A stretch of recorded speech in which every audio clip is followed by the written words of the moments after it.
एक महत्त्वाची बातमी आहे। धुळे जिल्ह्यात गेल्या 2 दिवसांपासून अवकाळी पाऊस होतोय। अवकाळी पावसामुळे शेतकऱ्यांचं मोठं नुकसान झालेलं आहे। तर वाशिम जिल्ह्यातील मानोरा तालुक्यातही अवकाळी पाऊस झालाय। वादळी वाऱ्यामुळे इथे पिकं आडवी झालेली आहेत।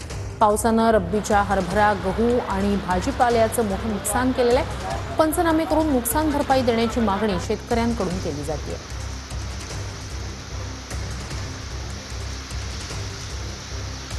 झालेल्या अवकाळी पाऊस आणि वादळामुळे शेतकऱ्यांचं मोठ्या प्रमाणात धुळे जिल्ह्यात नुकसान झालेलं आहे। आपण बघू शकतो की या ठिकाणी धुळे तालुक्यामध्ये आपण वरखेडी शिवारात आहोत आणि या वरखेडी शिवारात या ठिकाणी जी दादर लावलेली आहे शेतकऱ्याची दादर पूर्णपणे या वादळी पावसामुळे या ठिकाणी आडवी पडलेली आहे। त्यामुळे त्याचं प्रचंड प्रमाणात नुकसान झालेलं आहे। दुसरीकडे जर आपण जिल्ह्याचा विचार केला तर शिरपूर असेल, शिंदखेडा असेल, साक्री असेल या तालुक्यामध्ये देखील मोठ्या प्रमाणात बागांचं आणि रब्बी पिकांचं नुकसान झालेलं आहे। जवळपास 1528 शेतकऱ्यांचं 1200 हेक्टरवर नुकसान झालं असून धुळे तालुक्यात देखील जवळपास 1000 ते 2000 हेक्टरवर शेतकऱ्यांचं नुकसान झालेलं आहे। लवकरात लवकर पंचनामे करून या ठिकाणी शेतकऱ्यांना मदत करावी अशी अपेक्षा शेतकऱ्यांनी व्यक्त केलेली आहे।